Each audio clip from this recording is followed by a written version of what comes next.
disaster. What an embarrassing disaster for both. At least for the 2025 W season, there are 175 games you can catch. Hailey Van Lith. Oh, you gave a bad answer. This is a person who has played the last 2 times she played Caitlin Clark. Welcome everyone. Today we've got a jaw-dropping moment that everyone's still buzzing about.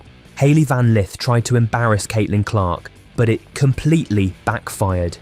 In the unpredictable world of professional women's basketball, moments like these can change everything. Stay tuned as we break down the epic showdown that's got fans everywhere talking. And trust me, you won't want to miss how this story unfolds. If you love intense rivalries and game-changing drama, make sure to hit that subscribe button, smash the like, and ring the bell so you never miss out on the latest highlights and reactions. Let's get into it. At the heart of this story was Hailey Van Lith, a fiercely confident guard with a fiery persona, and Caitlin Clark, the reigning superstar whose impact had transcended college basketball and was now illuminating the professional league. Van Lith's attempt to throw shade at Clark, one of the most iconic figures in women's basketball today, would prove to be a monumental miscalculation that highlighted how respect, humility, and performance still reign supreme in the league. The veteran point guard, Tony Anderson, got her in free agency. This is a perfect opportunity now for Hailey Van Lith as young point guard. The 2025 WNBA draft took place at the renowned Shed in Hudson Yards, New York City, a venue that symbolizes ambition and innovation. The draft was a must-watch event, streamed live to millions of viewers worldwide. This year was special because women's basketball had reached a new level of popularity, thanks largely to Caitlin Clark's historic rookie season. Clark had become a cultural phenomenon. Her long-range shooting, court vision, and leadership had captivated audiences, drawing record-breaking crowds, boosting TV ratings, and attracting lucrative broadcast deals. She was often compared to legendary NBA players for her scoring ability and basketball IQ, and her influence extended beyond the court. She was a marketing magnet and the face of the league's future. The draft class was loaded with emerging stars like Paige Buchers, Angel Reese, and Van Lith herself. Each had their own compelling story. Van Lith, in particular, had fought her way through a nomadic college career, playing at Louisville, LSU, and TCU. Known for her relentless energy and fierce competitive spirit, she was seen as a player with a chip on her shoulder, eager to make her mark. Her reunion with LSU teammate Angel Reese was a highlight, fueling hopes of a dynamic backcourt in Chicago. But beneath the surface, Van Lith was carrying a personal grudge, one rooted in a college rivalry that had simmered for years, the seed of the conflict. The rivalry between Van Lith and Clark was born on the college hardwood. In the 2023 NCAA Elite 8, Clark's Iowa team decimated LSU, led by Van Lith, with a staggering 41-point performance. Clark's celebration, an iconic "you can't see me" gesture, went viral, becoming a symbol of her confidence and competitive fire. Van Lith, then still a rising star, watched her team suffer a heartbreaking defeat, and the taunt lingered in her mind. It was a moment that defined her perception of Clark. Talented, yes, but also cocky and disrespectful. That moment fueled her desire to prove herself on the biggest stage. Fast forward to the draft, and Van Lith saw an opportunity. She was determined not just to succeed, but to make a bold statement that she was a force to be reckoned with, a player who could stand toe-to-toe with the league's biggest star. The draft night. Draft night arrived, and Van Lith's excitement was palpable. She was drafted 11th overall by the Chicago Sky, a team that saw her as a key piece to its future. Her reunion with Angel Reese was widely viewed as a promising pairing, but then, during a pre-draft segment, the hosts posed a playful yet revealing question. Start, bench, or cut Diana Taurasi, Sabrina Ionescu, and Caitlin Clark. It was meant to be light-hearted, a fun icebreaker. However, Van Lith saw a chance to send a message. Without hesitation, she chose to start Taurasi, bench Ionescu, and, most controversially, cut Clark. The arena fell into a stunned silence. Cameras captured the moment, and social media erupted instantly. Fans and analysts couldn't believe she had gone after the league's biggest star with such brazen disrespect. It wasn't just a moment of playful rivalry, it was perceived as an outright attack, a challenge to Clark's dominance. The optics were bad, and the backlash was swift. The post-selection interview.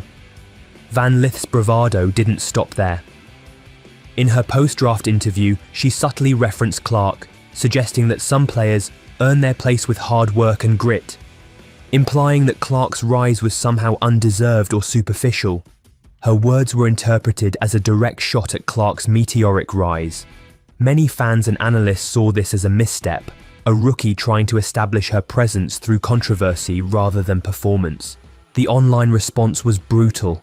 Fans flooded social media with comparisons of their college stats, Van Lith's impressive numbers at Louisville, and TCU versus Clark's record-shattering achievements.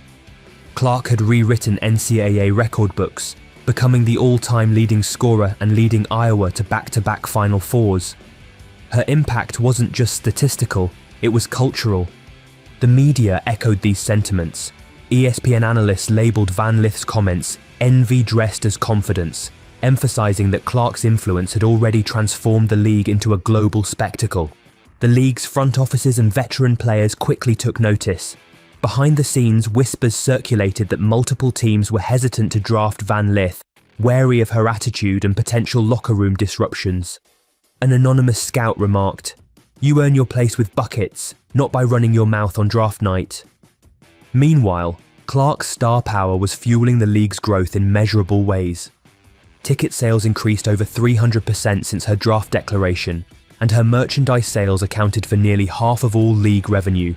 New broadcasting deals with ESPN and Amazon had quadrupled league exposure, cementing her as the league's most marketable star. Veteran players and analysts praised Clark for her humility and focus. One NBA legend turned analyst quipped, "Clark's game is about winning, not headlines. That's what makes her special." In stark contrast, Van Lith's public image was taking a hit.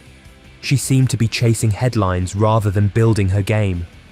The league had shifted into a new era, one where respect, hard work, and consistency mattered more than trash talk. Clark's silence and subtle power.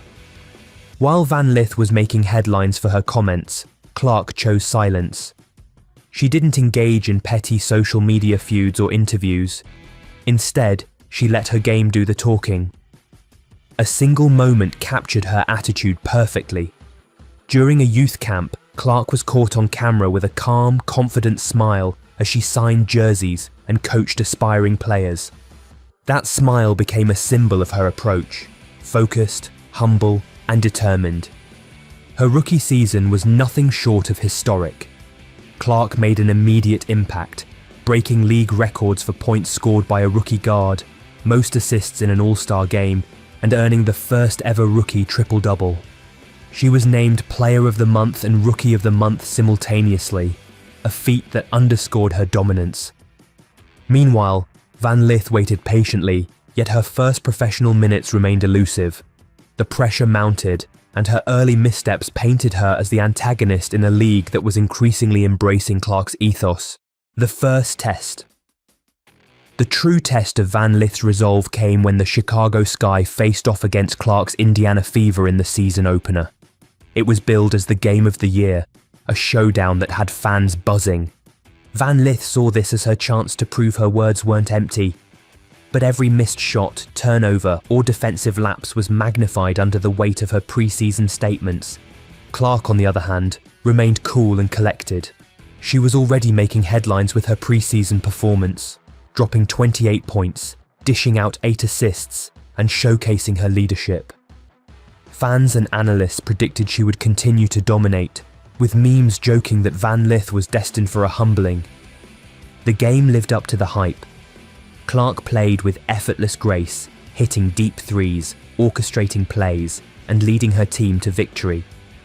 Van Lith struggled to find her rhythm, and her frustrations were evident. By the end of the game, the scoreboard told the story. Clark's impact was undeniable, and Van Lith's words had not translated into on-court success. This saga isn't just about one game or one draft night. It's a reflection of a broader truth in professional sports.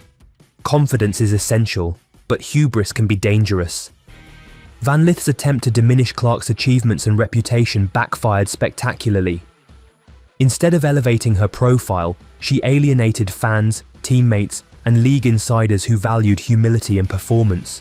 Her comments became a lightning rod, fueling the perception that she was more interested in headlines than legacy. Clark, meanwhile, exemplified the modern athlete, focused, humble, and relentlessly committed to excellence. Her silence and steady performance spoke volumes more than any trash talk ever could. A rivalry for the ages. As the season progresses, the narrative remains clear. When Van Lith's Chicago Sky faces Clark's Indiana Fever again, perhaps in a pivotal playoff matchup, the stakes will be higher. Every shot, every assist, and every defensive stop will be scrutinized in light of their contrasting approaches. Fans are already speculating. Will Van Lith bounce back from her early struggles? Can she transform her bravado into consistent performance? Or will Clark continue to dominate, reinforcing her status as the league's face? One thing is certain, Clark's focus on championships, humility, and hard work has endeared her to fans and colleagues alike.